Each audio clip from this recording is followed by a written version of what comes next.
In this video, I focus on a passage in the apocryphal book of Esdras to identify Arsareth.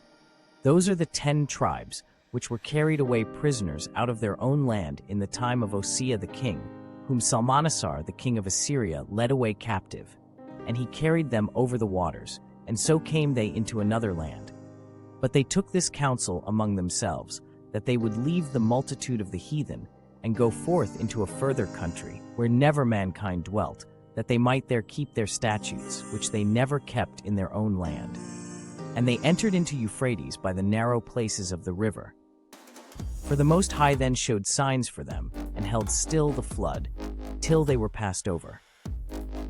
For through that country there was a great way to go, namely of a year and a half, and the same region is called Arsareth. Then dwelt they there until the latter time, and now when they shall begin to come. The second Esdras 40-46. At the crossroads of faith and destiny, the Israelite tribes found themselves grappling with a reality where their beliefs clashed with the practices of the heathen nations surrounding them. The search for a new homeland beyond Arsareth at the end of their captivity therefore became imperative to preserve their faith and cultural identity. In this video, I express my thoughts on the region called Arsareth, where the tribes pass through, and explain why I think it is where most of us don't expect it to be. I enumerate key points from the text that helps identify Arsareth. 1. A further country. The Israelites had wandered through various lands, facing challenges to their beliefs wherever they settled. Faced with these obstacles, they sought a fresh start.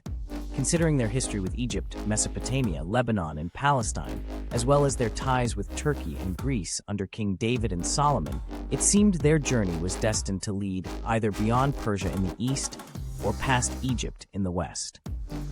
2. No established kingdoms there. Looking at a time map of the world, let's imagine ourselves back in 1000 BC, gazing at a world that reveals a remarkable secret. Every continent, including North America, was already inhabited by various groups of people. The phrase "where no mankind dwelt" takes on a new meaning when we consider that nomadic tribes and hunters roamed the earth, leaving behind traces of their presence. It's not about the absence of human life, but rather the lack of established societies and cultures. Let's go on a thrilling adventure as we delve into the ancient Middle East, exploring maps and the cultures that flourished just as the 10 tribes departed from Assyria. Let's uncover the hidden clues that will lead us to the mysterious land where no man dwelt. Get ready to challenge your assumptions and discover the secrets of the voyage to a new homeland. Around 1000 BC, the ancient world was ablaze with conflict and ambition. Mighty kingdoms clashed in a struggle for dominance. The stage was set for a geopolitical upheaval that would reshape the destiny of civilizations.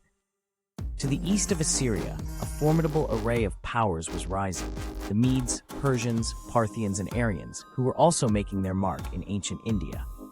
Meanwhile, the Chinese and Korean tribes were also emerging as forces to be reckoned with.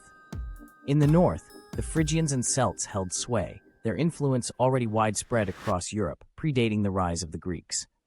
To the west, Arabia's nomadic tribes roamed free, while ancient Egypt, the sole established civilization in Africa, was beginning to decline. Beyond Egypt, the western horizon was shrouded in mystery, with no known kingdoms in sight.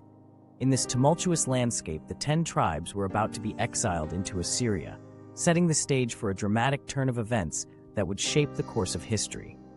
The question is, what lay beyond the horizon, waiting to be discovered? The exile of the Israelite tribes to Assyria marked a pivotal moment in history, triggering a chain reaction of events that would reshape the regional landscape. As the Persian Empire ascended, its vast dominion stretched across the Middle East, eclipsing the Assyrian reign. India's city-states flourished to the east, while the Chinese states clashed in a tumultuous dance of war beyond the mountains. Meanwhile, Greece now emerges as a formidable force in Europe, casting a long shadow across the continent. Africa and Arabia remained vast expanses of untamed wilderness, roamed by nomadic tribes and hunters. The maps revealed a striking reality. The only uncharted territories within striking distance lay in Arabia, Africa, or the treacherous expanse of Central Asia, fraught with warring tribes along the way. As the tribes pondered their next move, the odds seemed stacked against a northern migration into Europe, already a cauldron of conflict and overcrowding. The stage was set for a daring adventure, a quest for a new home in the uncharted lands of Arabia or Africa. The question was, which path would they choose, and what wonders or dangers lay in store?